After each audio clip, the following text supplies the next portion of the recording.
1899. Tonto, lo que siembras no revive a menos que muera. Era una noche cálida.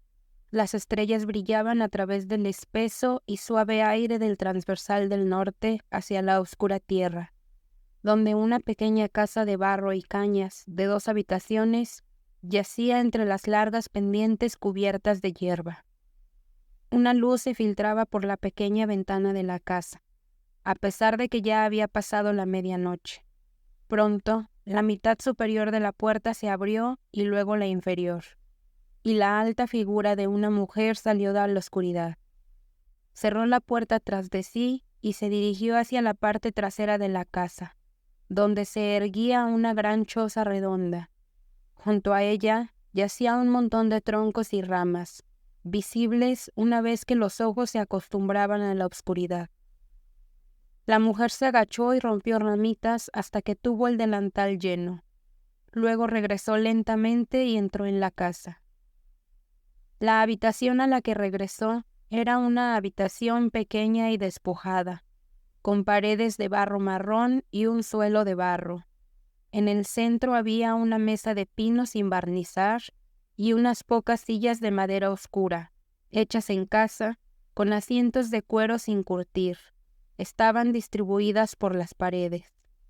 En la esquina opuesta a la puerta había una chimenea abierta, y sobre el hogar de tierra se encontraba una parrilla de hierro de 3 pies, sobre la que reposaba una gran caldera negra, bajo la cual ardían brasas, aunque la noche era calurosa y pesada. Contra la pared del lado izquierdo de la habitación colgaba un soporte de armas con 3 rifles, y debajo de él colgaba un gran reloj de caza de 2 clavos por su cadena de plata. En la esquina junto a la chimenea había una mesita con una cafetera encima y un plato que contenía tazas y platillos cubiertos con agua, y sobre ella había unas cuantas repisas con vajilla y una gran Biblia, pero la tenue luz de la vela de sebo que ardía en la mesa, con su mecha de trapo retorcido, apenas dejaba ver los rincones.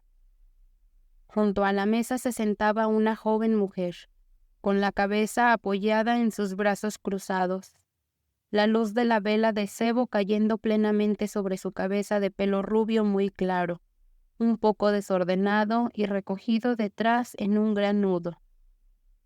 Los brazos cruzados sobre la mesa, de la que se habían deslizado las mangas de algodón, eran los brazos llenos y redondeados de una persona muy joven.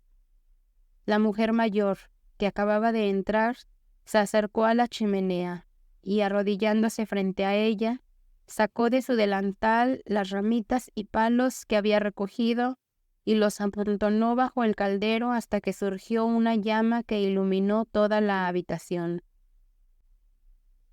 Luego se levantó y se sentó en una silla frente al fuego, pero mirando hacia la mesa con las manos cruzadas sobre su delantal marrón. Era una mujer de 50 años, delgada y de hombros anchos, con cabello negro ya ligeramente surcado de gris desde debajo de las cejas altas y arqueadas, y una frente alta. Unos ojos oscuros miraban con agudeza y una nariz aguileña y afilada daba fuerza a su rostro. Pero la boca debajo era algo sensible y no demasiado completa. Cruzó y recruzó sus manos nudosas sobre su delantal marrón.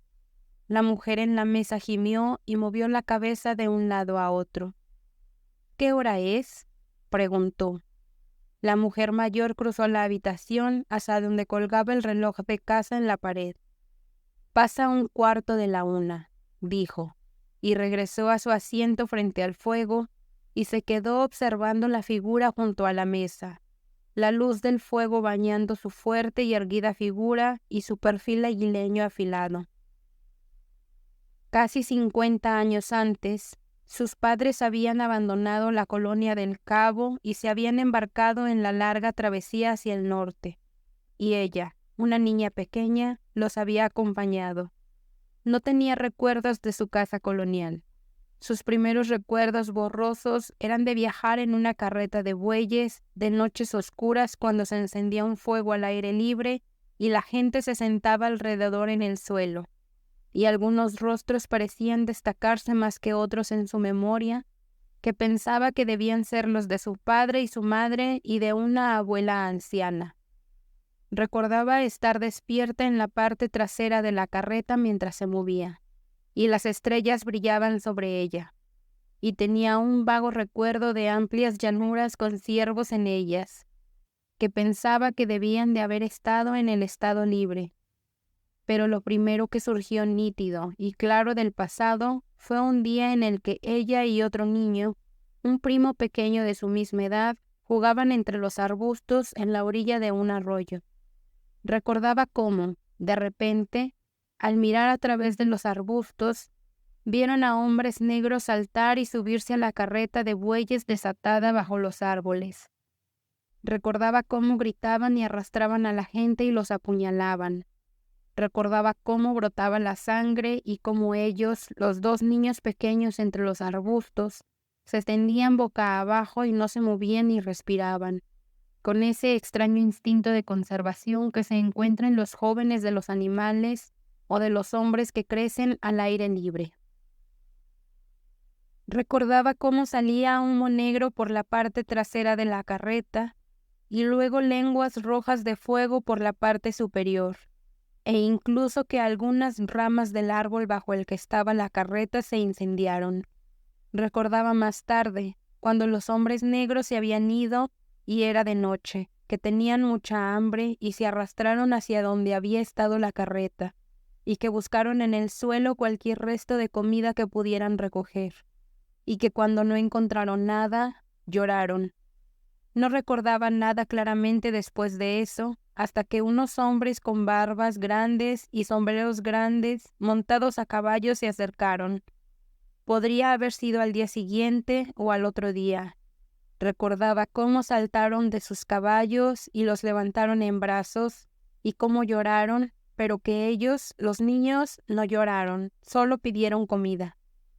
Recordaba cómo un hombre sacó un trozo de masa gruesa y fría de su bolsillo y se lo dio, y lo bueno que estaba. Y recordaba que los hombres lo subieron delante de ellos en sus caballos, y que un hombre la ató cerca de él con un pañuelo rojo grande.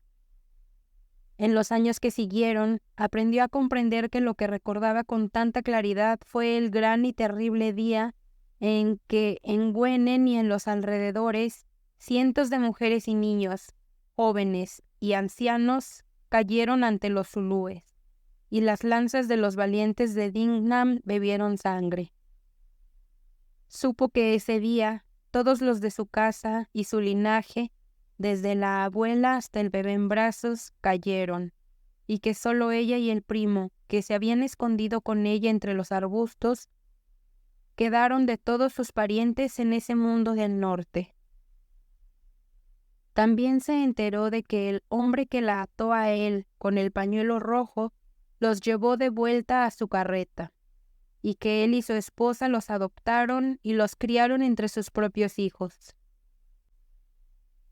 Ella recordaba, aunque con menos claridad que el día del incendio, cómo unos años más tarde se alejaron de Natal y atravesaron grandes cordilleras en y cerca de las cuales se encontraban esos lugares que el mundo iba a conocer más tarde como Laing's Neck y Amayuba e Ingongo, el Lanslacte, Nicholson Neck y Spion Cove.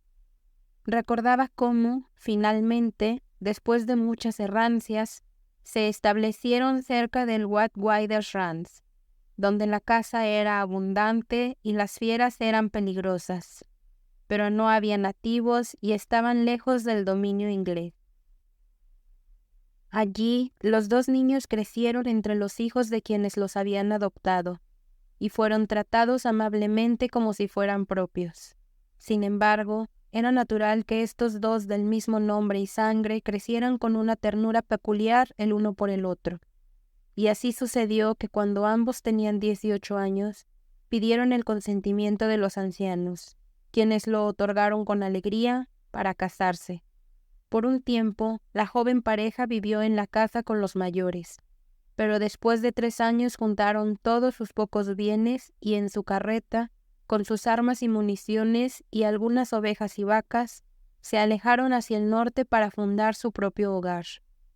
Durante un tiempo viajaron aquí y allá, pero finalmente se establecieron en un lugar donde la caza era abundante y el suelo fértil. Y ahí, en medio de las suaves colinas onduladas, cerca del borde de un cauce seco, el joven construyó finalmente, con sus propias manos, una pequeña casa de 2 habitaciones. En la larga ladera al otro lado del cauce, frente a la casa, aró un trazo de tierra y lo cercó, y construyó corrales para su ganado. Y así echó raíces en la tierra y ya no vagó más. Esos fueron días valientes, alegres y libres para la joven pareja.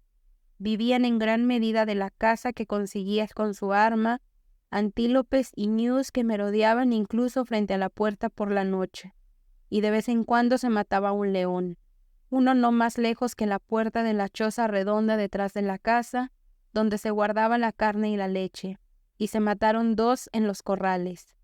A veces también los comerciantes llegaban con sus carretas y a cambio de pieles y cuernos finos vendían azúcar, café, telas y cuerda de cuero, y otras cosas que la pequeña familia necesitaba. Las tierras les proporcionaban abundantemente maíz, calabazas, caña, dulce y melones, y no tenían nada que desear. Luego, con el tiempo, les nacieron 3 hijos varones, que crecieron tan fuertes y vigorosos en la vida libre de la sabana abierta, como los jóvenes leones en la larga hierba y maleza cerca del río a 4 millas de distancia. Esos fueron años alegres y libres para el hombre y la mujer, en los que la enfermedad, la preocupación y la ansiedad no desempeñaron ningún papel. Llegó entonces un día en que su hijo mayor tenía 10 años, y el padre salió a cazar con sus sirvientes kafirs. Por la tarde lo trajeron a casa con una herida de 8 pulgadas de largo en el costado, donde una leona lo había desgarrado. También trajeron su piel, ya que finalmente la había disparado en la lucha cuerpo a cuerpo. Luchó 3 días y luego murió. Su esposa lo enterró en la suave pendiente en la izquierda de la casa. Ella y sus sirvientes kafir solos hicieron la tumba y lo colocaron en ella, ya que no había hombres blancos cerca. Entonces, ella y sus hijos vivieron allí, una nueva raíz se hundió profundamente en el suelo y los unió a él a través de la tumba en la ladera de la colina. Colgó el gran reloj de casa de su esposo en la pared y colocó 3 de sus armas sobre él en el estante. Y el arma que tenía en la mano cuando encontró la muerte la bajó y la pulió todos los días. Pero un arma la mantuvo siempre cargada al lado de su cama en la habitación interior. Contaba el ganado todas las noches y se aseguraba de que los kafirs araran las tierras, y ella se encargaba de la siembra y el riesgo por sí misma. A menudo, a medida que pasaban los años, los hombres de los alrededores e incluso de lejos oían hablar de la joven viuda hermosa que vivía sola con sus hijos y se ocupaba de su propio ganado y tierras, y venían a cortejarla. Pero muchos de ellos tenían miedo de decir algo una vez que habían llegado, y aquellos que le habían hablado, una vez que ella les había respondido, nunca volvieron. Alrededor de esta época, la región comenzó a llenarse de gente, y la gente llegó y se estableció a no más de 8 o 10 millas de distancia, y a medida que la población aumentaba, el juego comenzaba a desaparecer, y con el juego los leones, de modo que el que su esposo mató fue casi el último que se vio allí. Pero aún había suficiente juego para la comida, y cuando su hijo mayor tenía 12 años y le entregó la pistola más pequeña de su padre para salir a cazar, regresaba a casa casi todos los días con suficiente carne atada detrás de su silla para la familia. Y a medida que pasaba el tiempo, ella también se hizo conocida en toda la región como una mujer sabia. La gente acudía a ella para pedir consejos sobre sus enfermedades, o para que curara viejas heridas que no sanaban. Y cuando le preguntaban si pensaba que las lluvias serían tempranas o si habría mucho juego ese año, casi siempre acertaba. Así que la llamaban una mujer sabia, porque ni ella ni ellos conocían ninguna palabra en su idioma de la región para esa cosa llamada genio. Así que todo iba bien hasta que el hijo mayor cumplió 18 años y la oscura barba comenzaba a brotar en su rostro, y su madre empezó a pensar que pronto podría haber una hija en la casa, ya que los sábados por la tarde, cuando terminaba su trabajo, se ponía su mejor ropa y se iba en su caballo a la siguiente granja, a 8 millas de distancia, donde vivía una joven. Su madre siempre se aseguraba de que tuviera una camisa recién planchada esperándolo en su cama. Cuando regresaba de los corrales los sábados por la noche, y ella hacía planes sobre cómo construirían 2 habitaciones para la nueva hija. En este momento estaba entrenando potrillos para tenerlos listos para vender cuando los comerciantes pasaran. Era un jinete hábil y siempre era su trabajo. Una tarde montó un caballo joven frente a la puerta y se encabritó y lo arrojó. A menudo se había caído antes, pero esta vez se rompió el cuello. Yacía muerto con la cabeza a 2 pies del umbral de su madre. Levantaron su cuerpo alto y fuerte y al día siguiente vinieron los vecinos de la granja vecina y lo enterraron junto a su padre, en la ladera de la colina, y otra raíz se hundió en el suelo. Luego los 3 que quedaban en la pequeña casa de la granja vivieron y trabajaron como antes, durante 1 año y más. Luego estalló una pequeña guerra nativa, y los jóvenes burgueses del distrito fueron llamados a ayudar. El segundo hijo era muy joven, pero era el mejor tirador del distrito, así que se fue con los demás. 3 meses después los hombres regresaron, pero entre los pocos que no volvieron estaba su hijo. En una calurosa y soleada tarde, caminando por un campo de maíz que creían desierto y donde las espigas amarillas secas estaban espesas, una lanza arrojada desde una mano invisible lo encontró y cayó ahí. Sus camaradas lo tomaron y lo enterraron bajo un gran árbol de espinas y alisaron la tierra sobre él para que su tumba no fuera vista, por temor a que otros no lo encontraran. Por lo tanto, no fue colocado en la colina a la izquierda de la casa con sus parientes. Pero el corazón de su madre a menudo iba hacia ese árbol de espinas en el lejano norte, y ahora nuevamente solo quedaban 2 en la pequeña casa de barro, como habían sido años atrás cuando el joven y su esposa se establecieron ahí por primera vez. Ella y su joven muchacho siempre estaban juntos día y noche, y hacían todo juntos, como si fueran madre e hija. Era un joven justo, alto y amable como su padre lo había sido antes que él. No enorme y moreno como sus 2 hermanos mayores, pero parecía madurar hacia la edad adulta temprano. Cuando tenía solo 16 años, el grueso vello blanco ya se estaba acumulando en su labio superior. Su madre lo observaba atentamente y tenía muchos pensamientos en su corazón. Una tarde, mientras torcían mechas para las velas juntos, ella le dijo: «Cumplirás 18 años en tu próximo cumpleaños, hijo mío. Ese fue el día en que tu padre se casó conmigo». Él dijo sí, y no volvieron a hablar entonces. Pero más tarde, por la noche, cuando estaban sentados frente a la puerta, ella le dijo: «Estamos muy solos aquí. A menudo anhelo escuchar los pasos de un niño pequeño por la casa y ver a uno con la sangre de tu padre jugar frente a la puerta como tú y tus hermanos jugaban. ¿Alguna vez has pensado que eres el último de la sangre y el nombre de tu padre que queda aquí en el norte? ¿Que si murieras no quedaría ninguno?» Él dijo que lo había pensado. Entonces le dijo que creía que sería bueno que se fuera a la parte del país donde vivían las personas que la habían criado. Varios de los hijos e hijos que habían crecido con ella ahora tenían hijos adultos. Podría ir y entre ellos buscar a una joven que le gustara y a quien le gustara, y si la encontraba traerla de vuelta como esposa. El muchacho pensó muy bien en el plan de su madre, y cuando pasaron 3 meses y terminó la temporada de arado, se alejó un día, en el mejor caballo negro que tenían.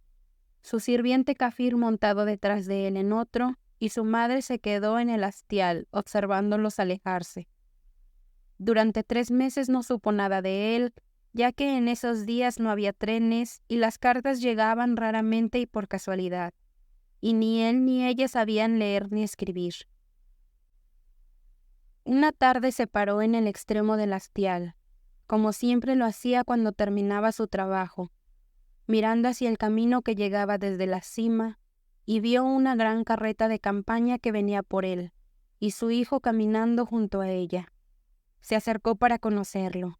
Cuando saludó a su hijo y subió a la carreta, encontró ahí a una niña de 15 años, con cabello rubio pálido y grandes ojos azules, que él había traído a casa como su esposa. Su padre le había dado la carreta y los bueyes como dote de boda. El corazón de la mujer mayor se envolvió alrededor de la niña, como si hubiera sido la hija que había soñado engendrar de su propio cuerpo y nunca había engendrado. Los 3 vivieron alegremente en la casita como si fueran una sola persona. La joven esposa estaba acostumbrada a vivir en una casa más grande, y hacia el sur, donde tenían cosas que aquí no tenían. Ella había ido a la escuela y había aprendido a leer y escribir, e incluso podía hablar un poco de inglés, pero no anhelaba ninguna de las cosas que había tenido. La pequeña casa marrón era suficiente para ella. Después de un año nació un niño, pero ya sea que la madre fuera demasiado joven, solo abrió los ojos durante 1 hora en el mundo y luego los cerró de nuevo. La joven madre lloró amargamente, pero su esposo la abrazó y la madre consoló a ambos. Son jóvenes, hijos míos. Todavía escucharemos el sonido de las voces de los niños en la casa, dijo ella. Y después de un tiempo la joven madre se recuperó y las cosas volvieron a la normalidad pacíficamente en el pequeño hogar. Pero en el país las cosas no estaban yendo pacíficamente. Ese fue el momento en que la bandera de la que las personas habían huido de sus antiguos hogares en la colonia y luego habían abandonado Natal lo siguió hasta ahí. Ellos habían elegido enfrentar la lanza del salvaje y el conflicto con bestias salvajes, y la muerte por hambre y sed en el desierto, en lugar de vivir debajo de ella, pero se había desplegado sobre ellos nuevamente por la fuerza y el fraude. Por el momento, un gran silencio sombrío se cernía sobre la tierra. El pueblo, lento de pensamiento, lento de palabra, determinado en la acción y en la memoria, permaneció quieto y esperaron.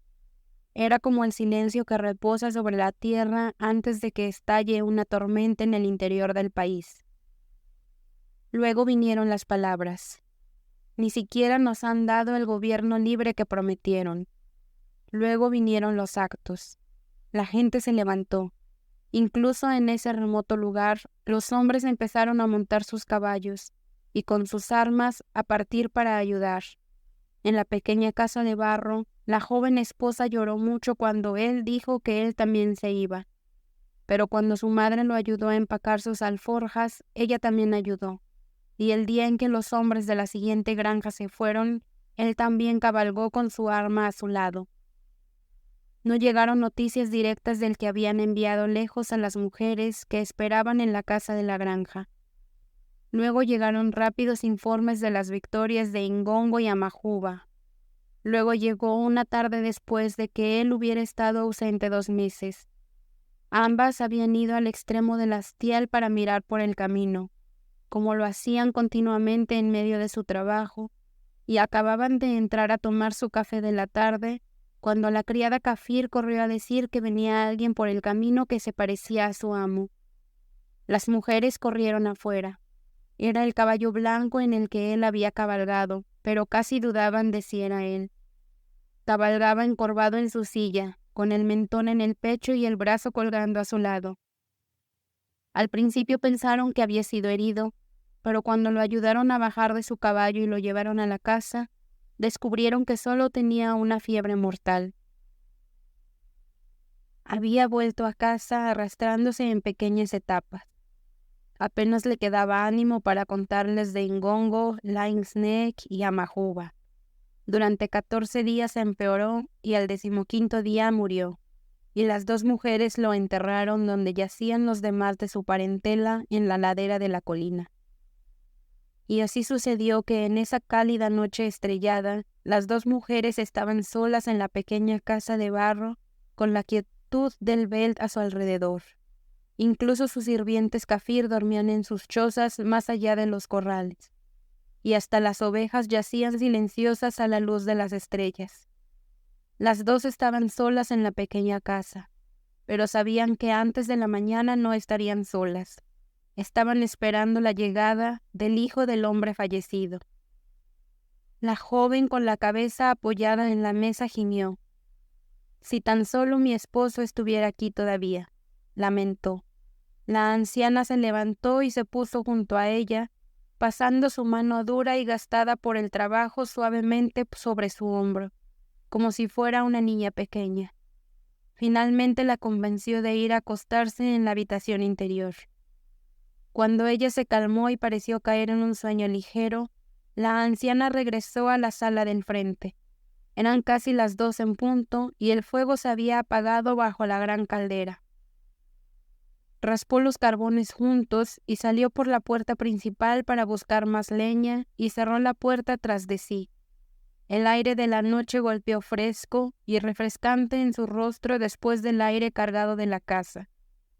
Las estrellas parecían estar creciendo más claras a medida que avanzaba la noche. Proyectaban su luz como si fueran 1.000.000 de puntos de acero pulido. Caminó hacia la parte trasera de la casa, donde más allá de la choza redonda que servía como almacén, se encontraba el montón de leña. Se inclinó recogiendo palos y astillas hasta que su delantal estuvo lleno.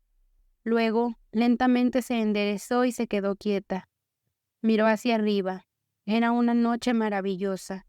La banda blanca de la Vía Láctea cruzaba el cielo por encima y desde todos lados las estrellas arrojaban su luz, afilada como lanzas barbadas desde el azul oscuro aterciopelado del cielo. La mujer levantó la mano hacia la frente como si apartara aún más el cabello y se quedó inmóvil, mirando hacia arriba. Después de mucho tiempo bajó la mano y comenzó a caminar lentamente hacia la casa. Sin embargo, 1 o 2 veces en el camino se detuvo y se quedó mirando hacia arriba. Cuando entró en la casa, la mujer de la habitación interior volvía a moverse y gemir. Colocó los palos frente al fuego y se dirigió a la habitación contigua.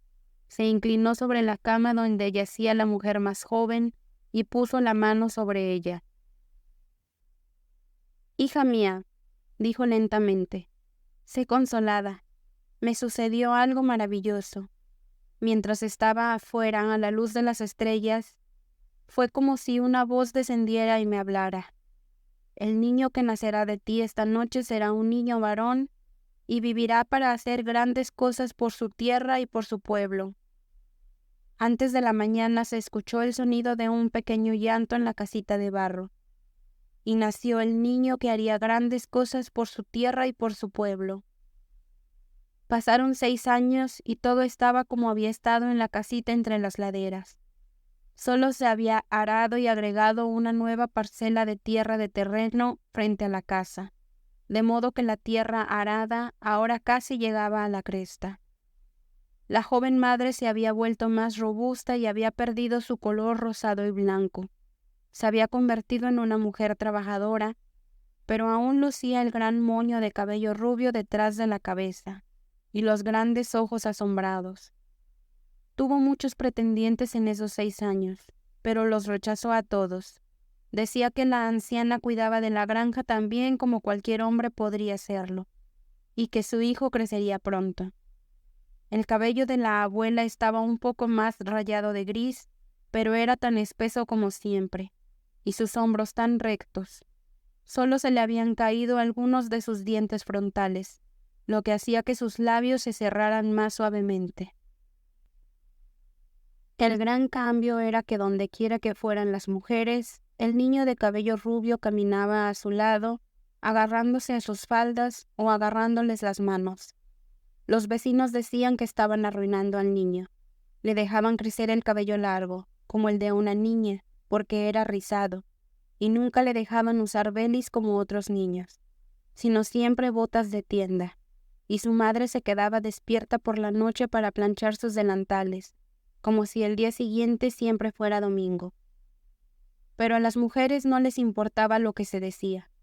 Para ellas no era como cualquier otro niño. Les hacía preguntas extrañas que no podían responder y nunca les molestaba deseando ir a jugar con los pequeños kafirs como otros niños. Cuando los vecinos iban y llevaban a sus hijos con ellos, él se escapaba y se escondía en el arroyo para jugar solo hasta que se iban. No, no era como otros niños. Cuando las mujeres se acostaban en días calurosos después del almuerzo, a veces él decía que no quería dormir, pero no correteaba y hacía ruido como otros niños.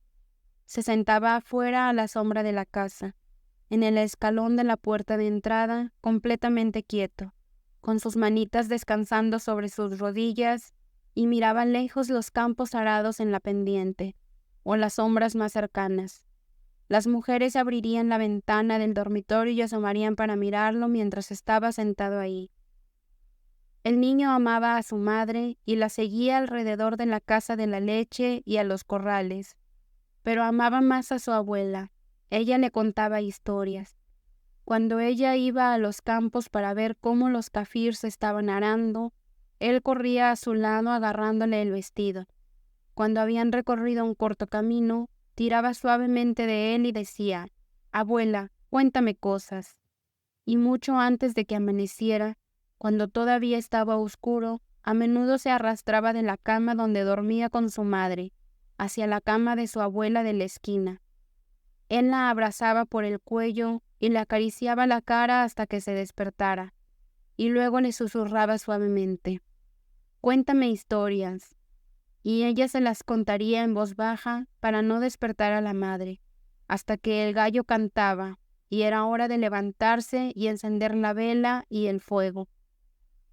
Pero lo que más le gustaban eran las noches cálidas y tranquilas de verano, cuando las mujeres ponían sus sillas frente a la puerta porque hacía demasiado calor para ir a dormir, y él se sentaba en el banco junto a los pies de su abuela y apoyaba la cabeza contra sus rodillas, y ella le contaba una y otra vez las cosas que le gustaba escuchar, y él observaba las estrellas mientras se ponían lentamente a lo largo de la cresta, o la luz de la luna, que proyectaba sombras de bordes brillantes desde el frontón mientras hablaba. A menudo, después de que la madre se quedara adormecida y fuera a la cama, los dos se sentaban ahí juntos. Las historias que ella le contaba eran siempre historias verdaderas de las cosas que había visto o de cosas que había oído. A veces eran historias de su propia infancia, del día en que ella y su abuelo se escondieron entre los arbustos y vieron el carro quemado. A veces eran de la larga travesía desde Natal hasta el Transversal. A veces de las cosas que le sucedieron a ella y a su abuelo cuando llegaron por primera vez a ese lugar entre las crestas, de cómo no había casa ni tierras, solo 2 laderas cubiertas de hierba cuando desataron su carro ahí la primera noche. Ella contaba de un león que una vez encontró cuando abrió la puerta por la mañana, sentado, con las patas cruzadas en el umbral, y cómo el abuelo saltó de la cama y volvió a abrir la puerta 2 pulgadas y lo mató a través de la abertura. La piel todavía se guardaba en la casa redonda, muy vieja y raída. A veces le contaba de los 2 tíos que ya estaban muertos, y de su propio padre, y de todo lo que habían sido y hecho. Pero a veces le contaba cosas mucho más lejanas, de la vieja colonia donde ella había nacido, pero que no recordaba, y de las cosas que sucedieron ahí en los viejos tiempos. Le hablaba de cómo los británicos se habían hecho con el Cabo y de cómo los ingleses habían ahorcado a sus hombres en el Slaughter's Neck por resistir al gobierno inglés, y de cómo los amigos y familiares habían sido obligados a presenciar su ahorcamiento, quisieran o no, y de cómo el cadalso se rompió cuando estaban siendo ahorcados, y la gente que miraba gritaba en voz alta: «Es la mano de Dios, están salvados». Pero cómo los británicos los volvieron a ahorcar. Le contó acerca de la gran marcha en la que sus padres participaron para escapar debajo la bandera británica, de las grandes batallas con Moselikaze y del asesinato de Retief y sus hombres por Dingaan, y del día de Dingaan. Le contó cómo el gobierno británico los siguió hasta Natal y de cómo marcharon hacia el norte y el este para escapar de nuevo. Y le habló de cosas más recientes, de la lucha en Laing's Neck, Ingongo y Amajuba, donde había estado su padre. Siempre contaba la misma historia, con exactamente las mismas palabras una y otra vez, hasta que el niño se las aprendió de memoria y pedía esta y luego aquella. La historia que más amaba y pedía más a menudo que todas las demás hacía que su abuela se preguntara por qué. No le parecía la historia que a un niño le gustaría más. No era una historia de caza de leones o guerras o aventuras. Continuamente, cuando le preguntaba que le contara, él decía: «Sobre las montañas». Era la historia de cómo las mujeres boeres en Natal, cuando el comisionado inglés llegó para anexar su país, se reunieron para encontrarse con él, y señalando hacia las montañas Drakensberg, dijeron: «Vamos a cruzar esas montañas hacia la libertad o hacia la muerte». Más de una vez, cuando le contaba la historia, lo vio estirar su pequeño brazo y levantar la mano, como si estuviera hablando. Una tarde, mientras él y su madre volvían a casa desde los corrales de ordeño y empezaba a oscurecer, y él estaba muy cansado después de haber jugado y gritado entre los terneros y cabritos durante toda la tarde, él le agarró la mano con fuerza. «Madre», dijo de repente, «cuando sea grande voy a Natal». «¿Por qué, hijo? ¿No hay nadie de nuestra familia viviendo ahí ahora?», le preguntó. Esperó un poco y luego dijo, muy lentamente: «Voy a ir y tratar de recuperar nuestras tierras». Su madre se sobresaltó. Si había algo en lo que estaba más firmemente decidida en su mente que en cualquier otra cosa, era que él nunca iría a la guerra.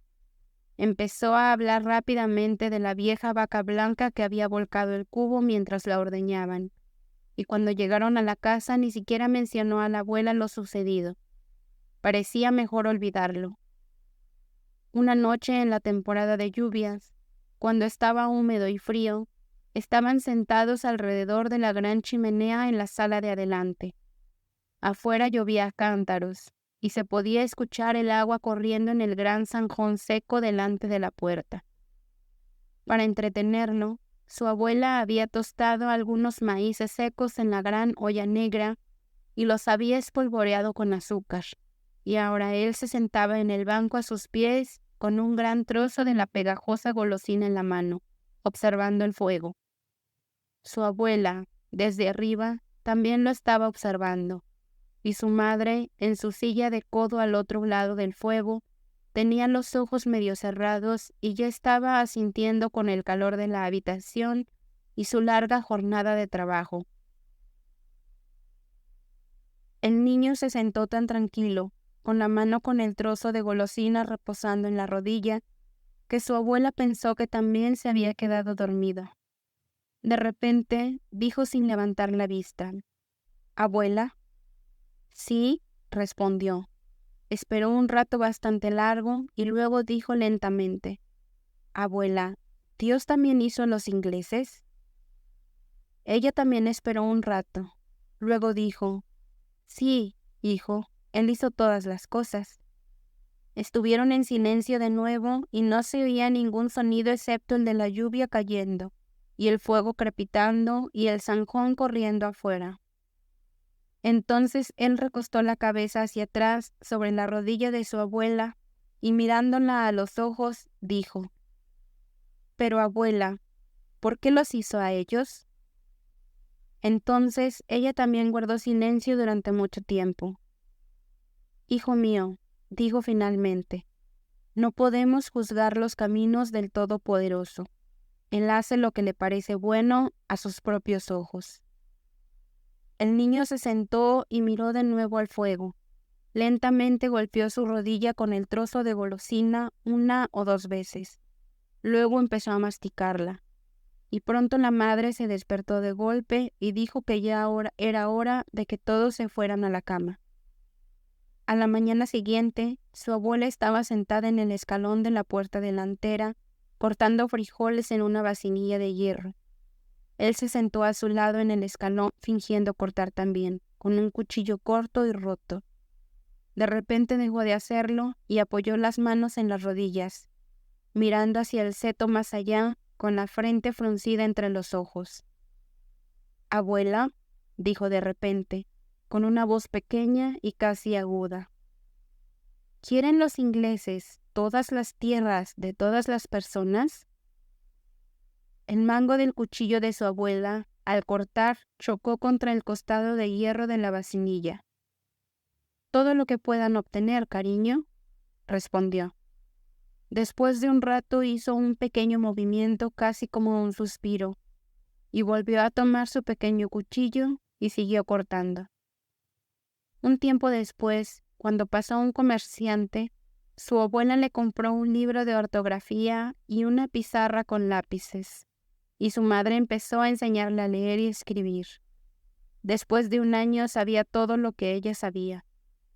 A veces cuando ella le estaba dictando una lección y se olvidaba una letra en una palabra, él silenciosamente tomaba el lápiz cuando ella lo soltaba y ponía la letra, no con la intención de corregirla, sino simplemente porque debía estar ahí. A menudo por la noche, cuando el niño se había acostado temprano, agotado por su largo día de juego, y las dos mujeres se quedaban en la sala delantera con la vela del cebo ardiendo en la mesa entre ellas, entonces hablaban de su futuro. Desde que nació, todo lo que habían ganado lo habían guardado en el baúl del vagón debajo de la cama de la abuela. Cuando los comerciantes con sus carretas pasaban, las mujeres no compraban nada, excepto algunos comestibles y ropa para el niño. Incluso antes de comprar una yarda de tela de algodón para un nuevo delantal, hablaban larga y solemnemente sobre si el viejo no podría servir parcheándolo, y mezclaban mucho más calabaza seca y maíz con su café que antes de que él naciera. Fue para ganar más dinero que la gran extensión de tierra nueva se añadió a las tierras frente a la casa. Iban a educarlo. Primero iba a aprender todo lo que pudieran enseñarle en casa. Luego lo iban a enviar a una gran escuela en la antigua colonia. Y luego iba a ir al extranjero, a Europa, y regresar como abogado, médico o pastor. La abuela había hecho un largo viaje a la siguiente ciudad para averiguar del ministro cuánto costaría hacer todo eso. Por las noches, cuando se sentaban a hablar del asunto, la madre generalmente se inclinaba a que se convirtiera en pastor. Nunca le dijo a la abuela por qué, pero la razón real era porque los pastores no iban a la guerra. La abuela generalmente prefería que se convirtiera en abogado, porque podría llegar a ser juez. A veces se sentaban a discutir estos asuntos hasta que la vela casi se consumía. Quizás algún día, decía la madre finalmente, llegue a ser presidente. Luego la abuela doblaba lentamente las manos sobre su delantal y decía suavemente, «¿Quién sabe? ¿Quién sabe?». A menudo sacaban la caja de debajo de la cama, mirando cuidadosamente hacia la esquina para asegurarse de que estuviera profundamente dormida, y contaban todo el dinero, aunque cada una sabía exactamente cuánto había. Luego lo dividían en pequeños montones, tanto para esto, tanto para aquello, y luego contaban en sus dedos cuántas buenas temporadas llevaría a ser el resto y cuántos años tendría. Cuando tenía 8 años y había aprendido todo lo que su madre le podía enseñar, lo enviaron a la escuela, todos los días en una granja contigua a 6 millas de distancia, donde la gente tenía un maestro. Todos los días iba montando el gran caballo blanco con el que su padre había ido a la guerra. Al principio su madre tenía miedo de dejarlo ir solo, pero su abuela decía que debía aprender a hacer todo solo.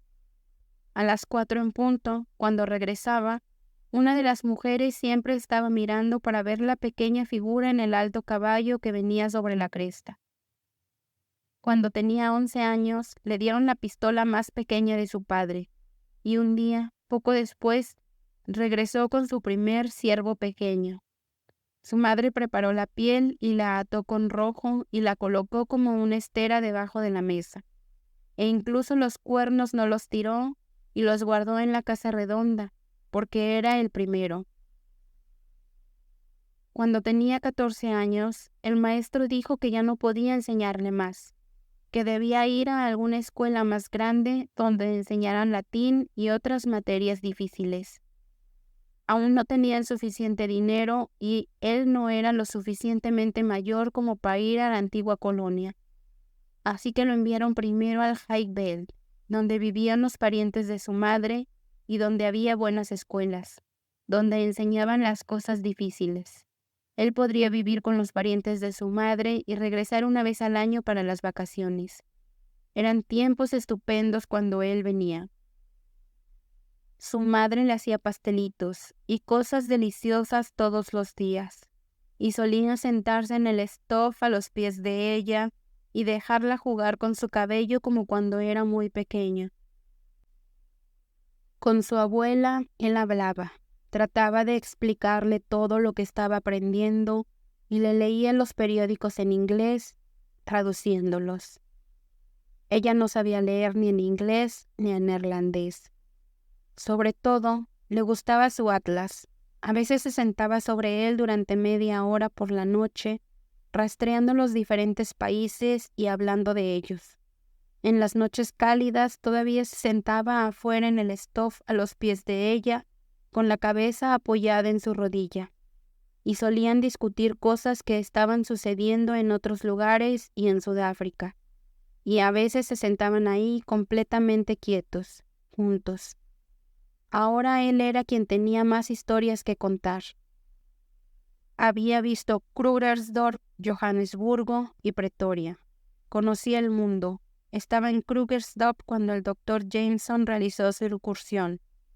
A veces se sentaba durante una hora contándole cosas y ella se sentaba escuchando en silencio. Cuando tenía 17, casi 18, había suficiente dinero en la caja para pagar su viaje a la colonia y luego a Europa. Y él regresó a casa para pasar unos meses con ellas antes de irse. Ahora era muy apuesto, no alto y muy delgado, pero con cabello rubio que se rizaba cerca de su cabeza y manos blancas como las de un hombre de la ciudad. Todas las chicas de los alrededores estaban enamoradas de él. Todas deseaban que viniera a verlas, pero rara vez salía de casa, excepto para ir a la siguiente granja donde había estado en la escuela. Ahí vivía la pequeña Aleta, que era la hija de la mujer que su tío había amado antes de ir a la guerra Kafir y ser asesinado. Tenía solo 15 años, pero siempre habían sido grandes amigos. Ella le tejió un bolso de seda verde. Él dijo que se lo llevaría a Europa y se lo mostraría cuando regresara y fuera abogado. Y le regaló un libro con su nombre escrito en él que ella debía mostrarle. Eran días en los que la tierra estaba llena de rumores. Se decía que los ingleses estaban desembarcando tropas en Sudáfrica y querían iniciar una guerra. A menudo los vecinos de las granjas más cercanas venían a hablar al respecto.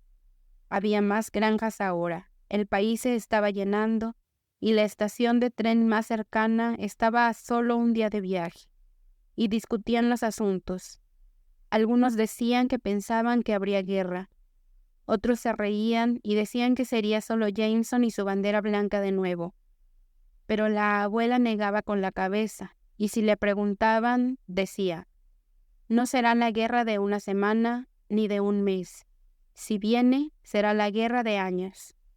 Pero no decía nada más, aunque a veces, cuando ella y su nieto caminaban juntos por los campos, ella hablaba. Una vez dijo, es como si una gran nube pesada colgara justo encima de mi cabeza, como si quisiera presionarla con mis manos y no pudiera. Será una gran guerra, una gran guerra. Quizás el gobierno inglés tome la tierra por un tiempo, pero no la conservarán. El oro por el que han luchado los dividirá, hasta que se maten unos a otros por ello.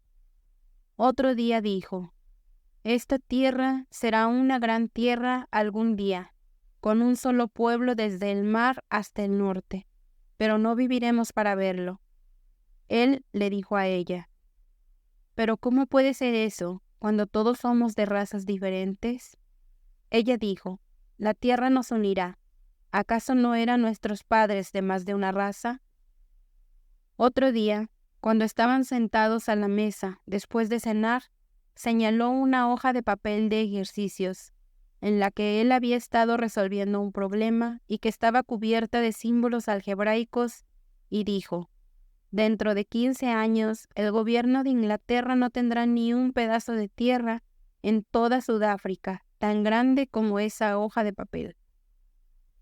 Una noche, cuando el ordeño había sido tarde y ella y él caminaban juntos desde los corrales a la luz de las estrellas, le dijo: si esta guerra viene, que ningún hombre vaya a ella en la ligera, pensando que seguramente regresará a casa, ni vaya esperando la victoria al día siguiente. Llegará al final, pero no al principio.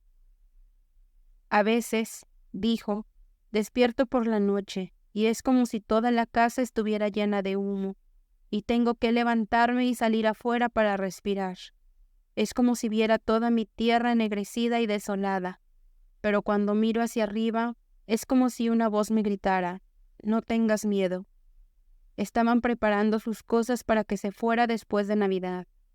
Su madre le estaba haciendo camisas, y su abuela estaba mandando hacer un caros de pieles de chacal para que se lo llevara a Europa, donde hacía tanto frío.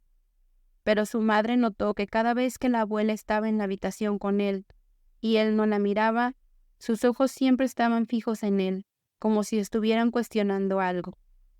El cabello estaba volviéndose blanco y un poco escaso sobre sus sienes ahora, pero sus ojos estaban tan brillantes como siempre, y podía hacer el trabajo de un día como cualquier hombre. Un día, cuando el joven estaba con los corrales, ayudando a los chicos Kafir a arreglar una pared, y la madre amasaba pan en la habitación de enfrente, y la abuela lavaba los platos del desayuno, el hijo del fiel Cornet llegó cabalgando desde la granja de su padre, que estaba a unas 12 millas de distancia. Se detuvo en el corral y Jan y él estuvieron hablando por un tiempo. Luego caminaron hacia la casa de la granja, el chico Kafir guiando el caballo detrás de ellos. Jan se detuvo en el almacén redondo, pero el hijo del fiel Cornet se dirigió a la puerta principal. La abuela lo invitó a entrar y le ofreció un poco de café, y la madre, con las manos aún en la masa, le preguntó cómo iban las cosas en la granja de su padre y si los pavos jóvenes de su madre habían salido bien, y le preguntó si se había encontrado con Jan en los corrales. Él respondió lentamente a las preguntas y tomó un sorbo de su café. Luego puso la taza en la mesa y dijo de repente, en el mismo tono medido, mirando fijamente la pared delante de él, que había estallado la guerra y que su padre lo había enviado a llamar a todos los burócratas combatientes. La madre sacó las manos de la masa y se puso derecha al lado del recipiente, como paralizada. Luego gritó con una voz aguda y dura, diferente a la suya: sí, pero ya no puede ir. Apenas tiene 18 años. Tiene que ir y educarse en otras tierras. No puedes llevar al único hijo de una viuda. Tía, dijo el joven lentamente, nadie lo obligará a ir. La abuela se apoyó en los nudillos de ambas manos sobre la mesa, con la mirada fija en el joven. Él decidirá por sí mismo, dijo.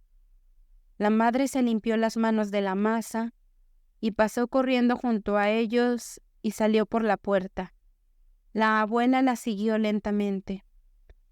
Lo encontraron a la sombra, en la parte trasera de la casa, sentado en un tocón. Estaba limpiando el cinturón de su nuevo Mauser que yacía sobre sus rodillas. «Jan», gritó su madre aferrándose a su hombro. «No te vas a ir, ¿verdad? No puedes irte. Debes quedarte. Puedes ir por del lago a Bay si hay peleas en el otro lado. Hay mucho dinero». Él la miró suavemente a los ojos azules. «Todos debemos estar en la casa del fiel Cornet a las 9 en punto de la mañana», dijo. Ella lloró en voz alta y discutió. Su abuela se dio la vuelta lentamente sin hablar y volvió a entrar en la casa. Después de darle al hijo del fiel Cornet otra taza de café y estrecharle la mano, entró en el dormitorio y abrió la caja donde guardaban la ropa de su nieto, para ver qué cosas debía llevar. Después de un tiempo la madre también regresó. Él la había besado y hablado con ella hasta que ella también finalmente dijo que era correcto que se fuera. Estuvieron ocupados todo el día. Su madre le horneó galletas para que las llevara en su bolsa y su abuela le hizo un cinturón con 2 tiras de cuero. Ella las cosió juntas y colocó unos cuantos soberanos entre las costuras. Dijo que algunos de sus camaradas podrían necesitar el dinero si él no lo hacía. A la mañana siguiente temprano estaba listo. Había 2 alforjas atadas a su montura y antes de que se asegurara el caroz que su abuela había hecho, ella dijo que sería útil cuando tuviera que dormir en el suelo húmedo. Después de saludarlos, cabalgó hacia la elevación, y las mujeres se quedaron en el caballete de la casa para verlo. Cuando se alejó un poco, se volvió en su silla, y ellas pudieron ver que estaba sonriendo.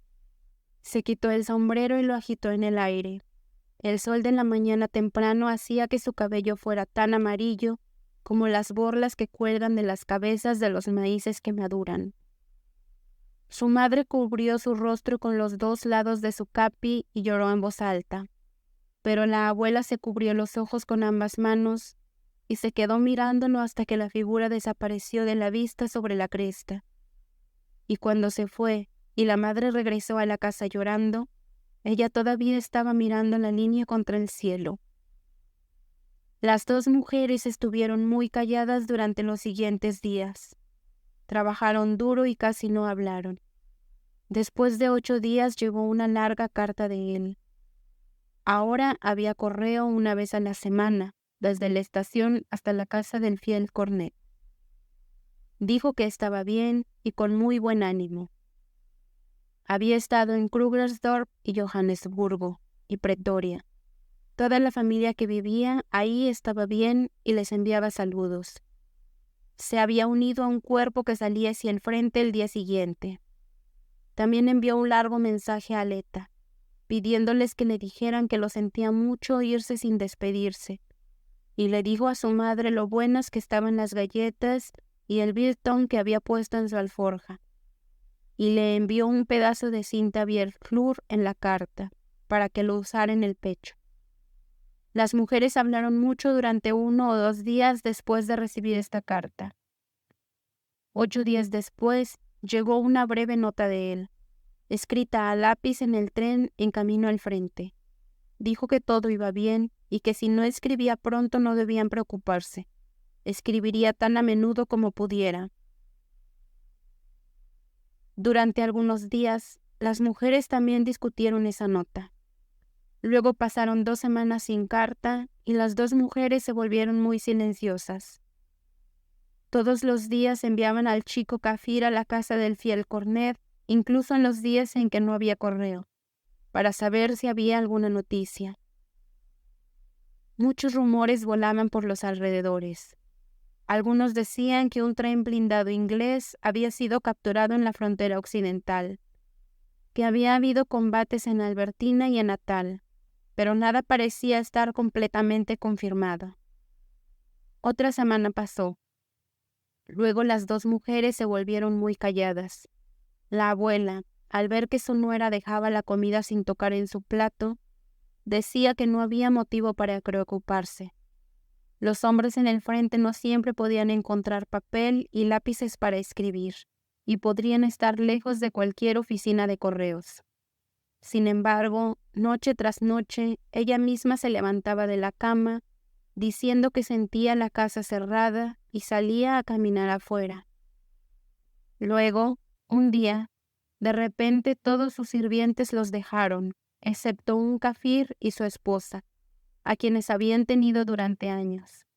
Y los sirvientes de las granjas cercanas también se marcharon, lo que fue señal de que había habido noticias de muchos enfrentamientos, ya que los kafirs escuchan cosas mucho antes de que el hombre blanco las sepa.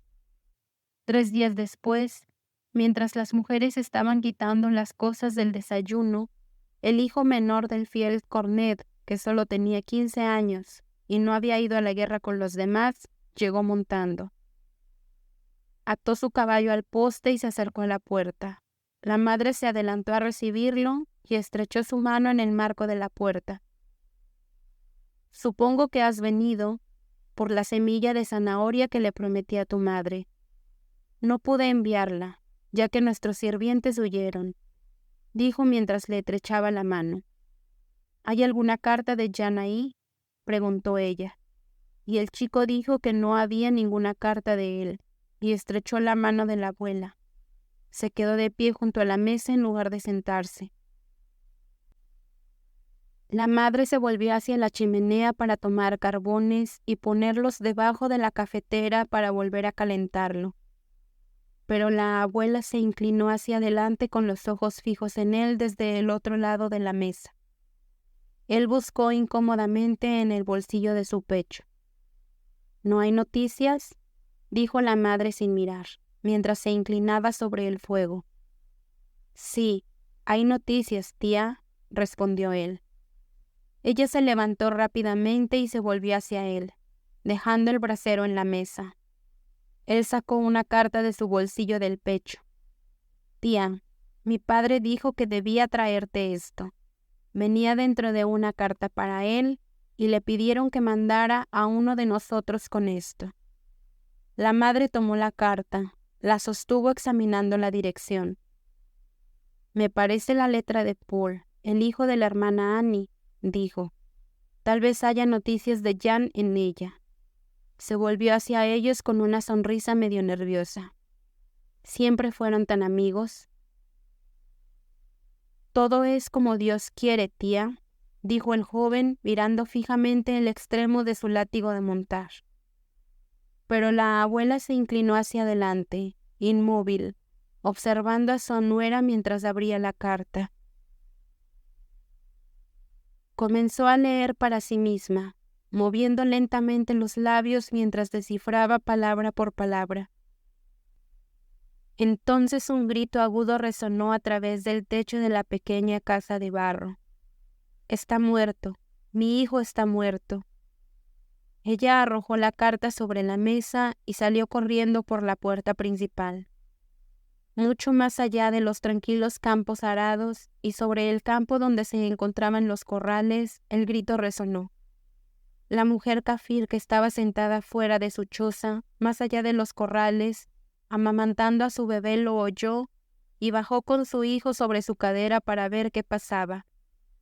En el lateral de la casa redonda se quedó quieta y con la boca abierta, observando a la mujer que caminaba de un lado a otro detrás de la casa, con el delantal sobre su cabeza y las manos plegadas sobre él, llorando en voz alta.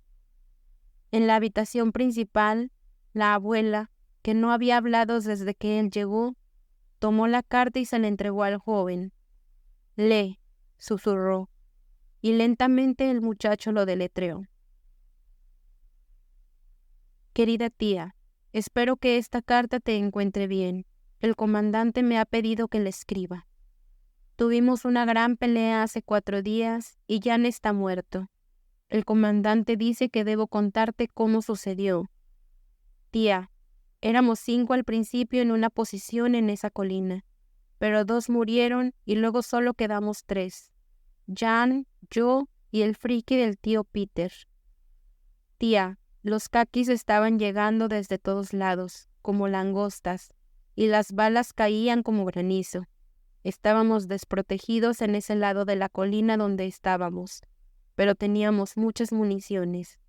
Los tres tomamos una posición donde había algunas piedras pequeñas y luchamos, tía. Tuvimos que hacerlo. Una bala me arrancó la parte superior de la oreja y Jan recibió 2 balas. Una atravesó la carne de la pierna izquierda y otra el brazo, pero aún podía disparar su arma. Luego los tres planeábamos ir a la cima de la colina, pero una bala atravesó el pecho de Jan. Sabíamos que no podía seguir adelante. Los caquis estaban justo al pie de la colina, subiendo.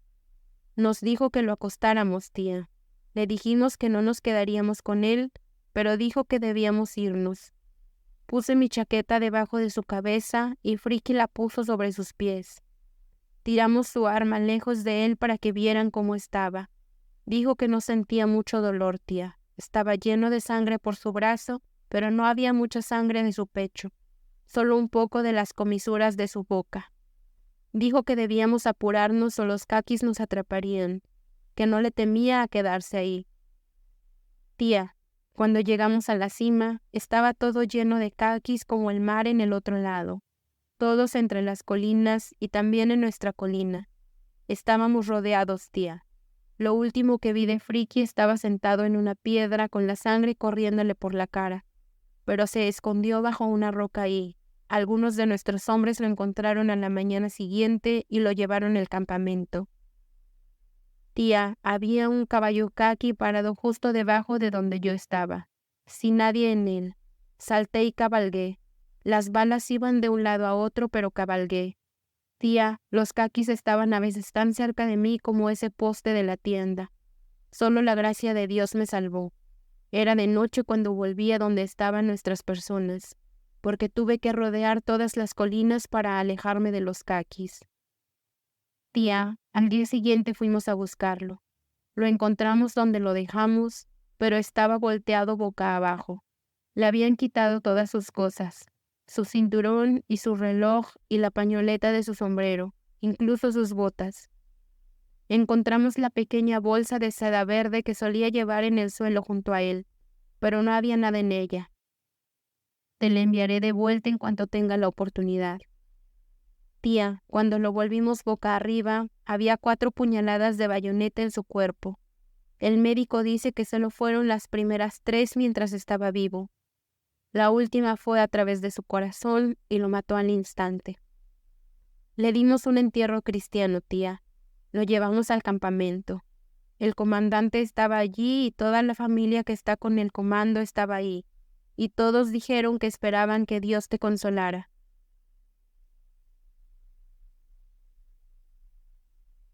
La anciana se inclinó hacia adelante y agarró el brazo del muchacho. Léelo de nuevo, dijo, desde donde lo encontraron. Volvió atrás y volvió a leer lentamente. Ella miró la página como si también estuviera leyendo. Luego de repente salió por la puerta principal. En la parte de atrás de la casa encontró a su nuera aún caminando de un lado a otro, y a la mujer kafir con un pañuelo rojo atado alrededor de la cabeza, y el niño sentado sobre su cadera, chupando de su pecho largo y péndulo, mirando. La anciana se acercó a su nuera y la agarró firmemente por el brazo. «Está muerto, ¿sabes? Mi hijo está muerto», gritó, bajando el delantal con su mano derecha y mostrando su rostro hinchado y enrojecido. «Oh, su hermoso cabello! ¡Oh, su hermoso cabello!».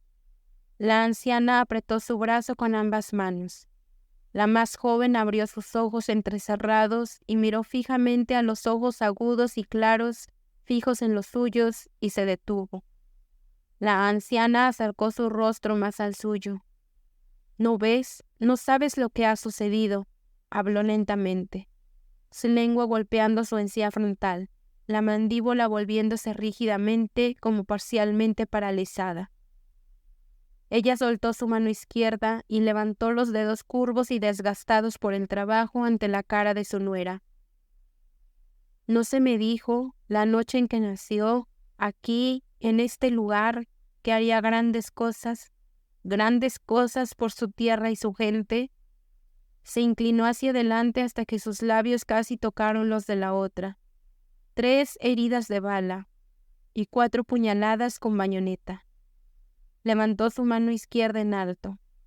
3 heridas de bala y 4 puñaladas con bayoneta. ¿Acaso a muchos se les da morir así por su tierra y su gente? La mujer más joven miró fijamente sus ojos, los suyos cada vez más grandes. Dejó que la anciana la llevara del brazo en silencio a la casa. El hijo del comandante de campo se había ido, sintiendo que no había nada más que hacer, y la mujer kafir regresó con su bebé a su choza más allá de los kraals. Todo el día la casa estuvo muy silenciosa. La mujer kafir se preguntaba por qué no salía humo de la chimenea de la casa de la granja y por qué no la llamaban para hacer mantequilla o lavar los cacharros. A las 3 de la tarde bajó a la casa. Al pasar por la ventana enrejada del cuarto redondo, vio que los cubos de leche seguían parados sin tamizar en el suelo, tal como los habían dejado a la hora del desayuno. Y bajo el gran caldero de jabón junto al montón de leña se había apagado el fuego. Dio la vuelta a la parte delantera de la casa y vio que la puerta y las contraventanas aún estaban cerradas, como si sus señoras aún estuvieran durmiendo. Así que reconstruyó el fuego bajo el caldero de jabón y regresó a su choza. Eran las 4 cuando la abuela salió de la oscura habitación interior donde ella y su nuera habían estado acostadas. Abrió la parte superior de la puerta principal y encendió el fuego con ramitas y colocó la gran tetera negra sobre él. Cuando hirvió, hizo café y sirvió 2 tazas y las puso sobre la mesa junto a un plato de galletas. Y luego llamó a su nuera desde la habitación interior. Las 2 mujeres se sentaron una a cada lado de la mesa, con sus tazas de café delante de ellas y las galletas entre ellas, pero durante un tiempo no dijeron nada. Simplemente se sentaron en silencio, mirando a través de la puerta abierta la sombra de la casa y la luz del sol de la tarde más allá. Finalmente, la mujer mayor hizo un gesto de que la más joven debía beber su café.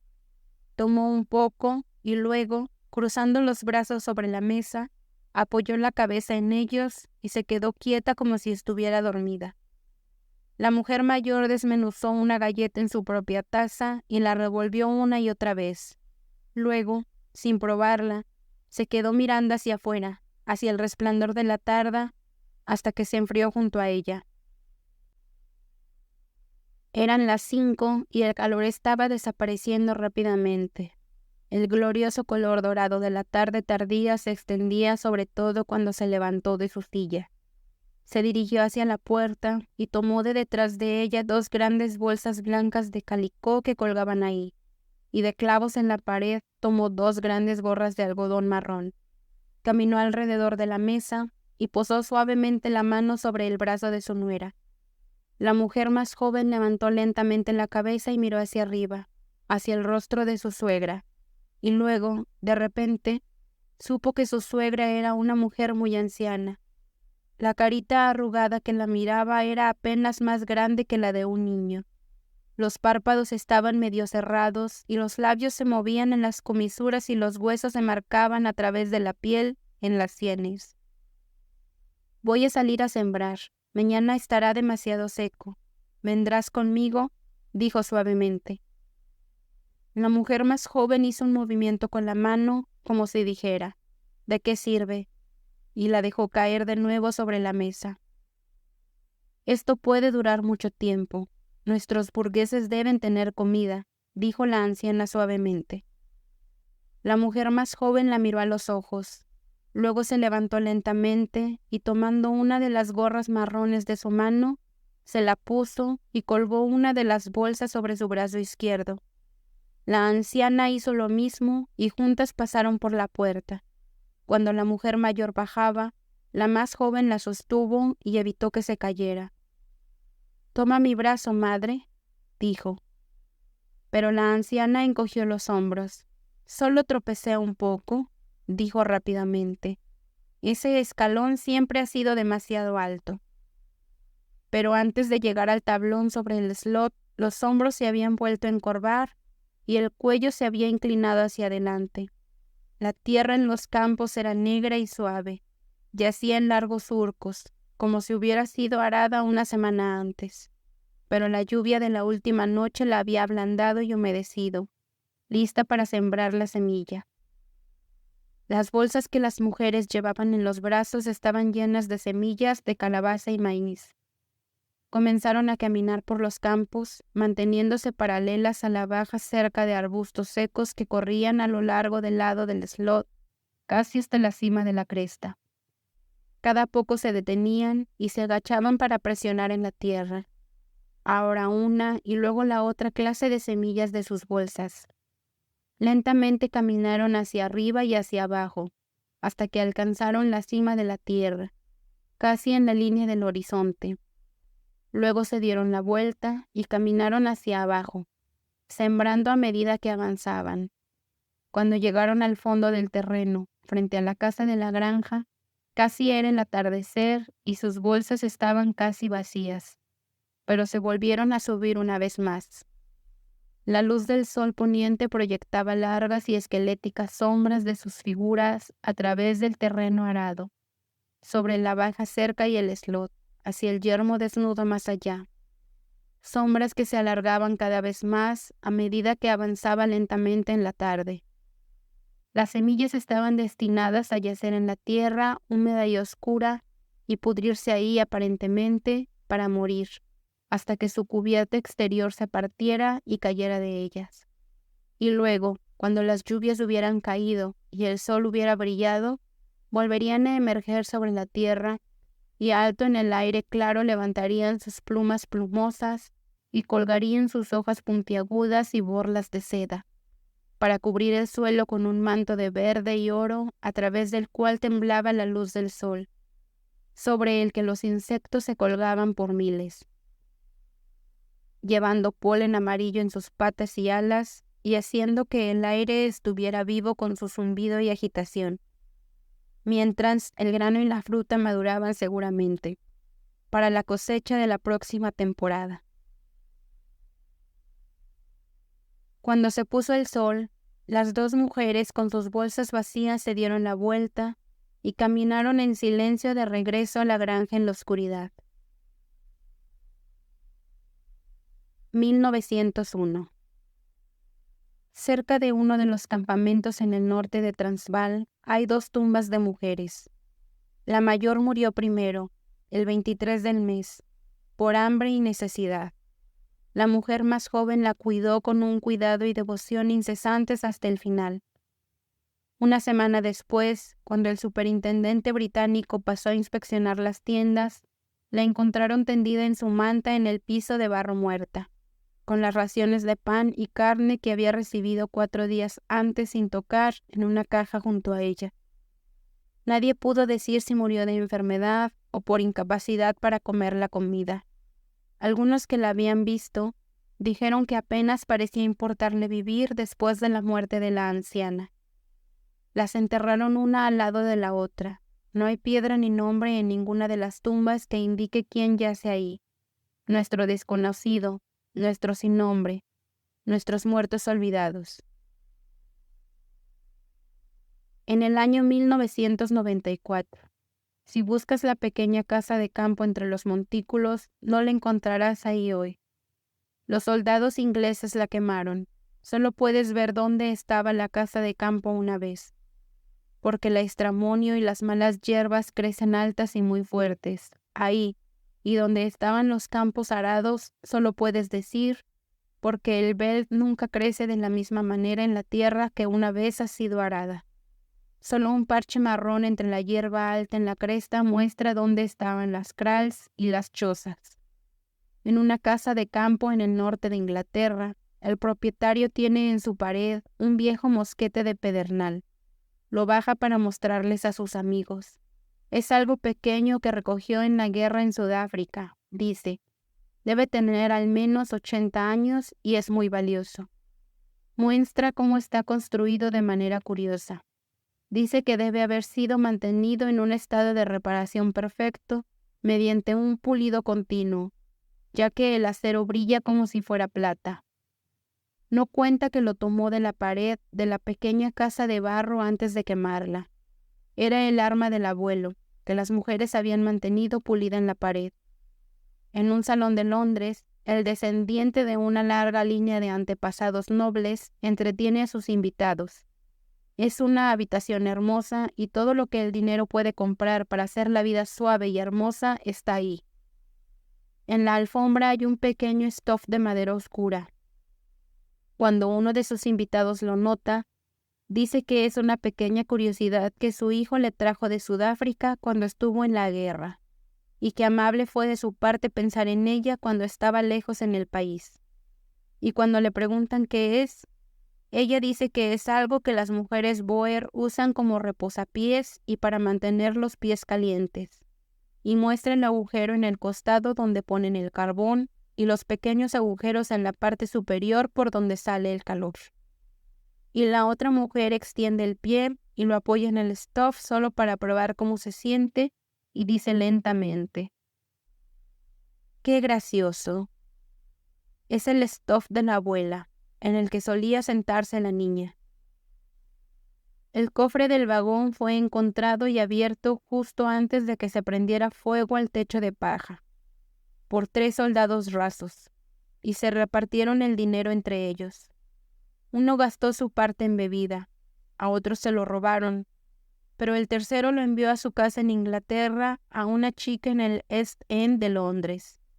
Con parte de él, ella compró un broche de oro y unos pendientes, y el resto lo guardó para comprar un vestido de novia de seda cuando él regresara a casa. Un sindicato de judíos en Johannesburgo y Londres ha comprado la granja. La adquirieron del gobierno inglés porque creen que hay oro en ella. La compraron y la pagaron, pero no la poseen. Solo los hombres que yacen en sus tumbas tranquilas en la ladera de la colina, que vivieron en ella y la amaron, la poseen. Y los montones de piedras sobre ellos, entre las largas hierbas ondulantes, vigilan la tierra.